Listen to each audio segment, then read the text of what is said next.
الكاف قاسو بوتفتاف، هادشي اللي عطا الله. قال لك تمخض الجبل فولد فأرا وفأرا معاقا. دابا دخلنا عليكم بالله، هذه هي الاجراءات وشحال هما حابطين على ذاك الملف باش يخرجوا لنا بدل. لا حول ولا قوة إلا بالله العلي العظيم. انت مول العرس وانت نعم سيدي اللي وقع لك المشكل، ومني مشيتي تشكى ردوك انت هو الظالم. اي يا سيدي سرنا، نحن الظلمة، نحن الظلمة. ولا إله إلا الله محمد رسول الله. نخش في التفاصيل ديال القرارات كلكم شفتوها، ولكن المصيبة الكبرى هي ما سيحدث مستقبلا. يعني أي منتخب ولا أي نادي ما عجبوش الحال في شي حاجة ينسحبوا. وكي بغيتوا الصورة دابا د إفريقيا أمام العالم بلا داك الجماهير ما وقع لهم والو.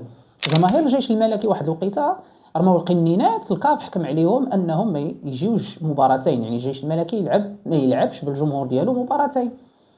وهادو اللي كانوا غيقتلوا بنادم، غيقتلوا بنادم، ما تحكم عليهم بوالو.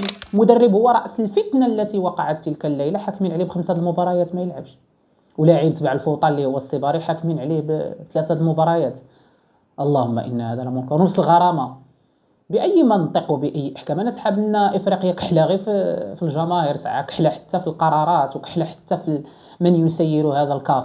اي باش المغرب مره اخرى هذه حلاقه المغرب يديرها في ودنو، باش اللي وحلو ما لقى فين ينظم شي بطوله ما يبقاش يقول لهم اهلا مرحبا يفتح الصدر الرحب، سيروا نظموها في المحيط الاطلسي. وهذه رساله للجامعه الملكيه لكره القدم، نتمنى تكونوا خديتوا العبره. اما احنا المغاربه الحمد لله، وان كان كنخدموا على كره وكنخدموا على مجالات اخرى، كيت هادوك اللي كيضحكوا علينا لا كره ولا اشياء اخرى.